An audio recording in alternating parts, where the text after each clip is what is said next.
ज्या व्यक्तीला तुमची जिंदगी आहे असं म्हणून ज्याने विश्वास ठेवता, भरोसा करता की हा व्यक्ती काही प्रॉब्लेम झाले किंवा काही संकट आला तर माझ्या खंबीरपणे संगे उभा राहीन म्हणून असा विश्वास ठेवतो. पण ते व्यक्ती तुम्हाला सपोर्ट न करता दुसऱ्या व्यक्तीला सपोर्ट करत असन, त्याला हे माहीत असन की ही खरं बोलते तरी पण ही दुसऱ्याची बाजू घेतो, म्हणजे तुम्हाला पण माहीत आहे की ते खोटं बोलत आहेत, तरी पण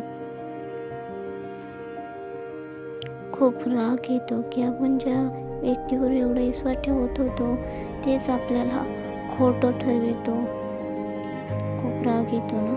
तिला कधीही सांगू नका त्याची चूक, नाही तर ते तुमच्यावरच इल्जाम लावून की तू खोटं बोलतेस, ते खोटं बोलत नाही आणि आपली गलती कोणीही जबाबदारी घेत नाही की मी खोटं बोललो, तू खरं बोललीस असं कधीही म्हणत नाही.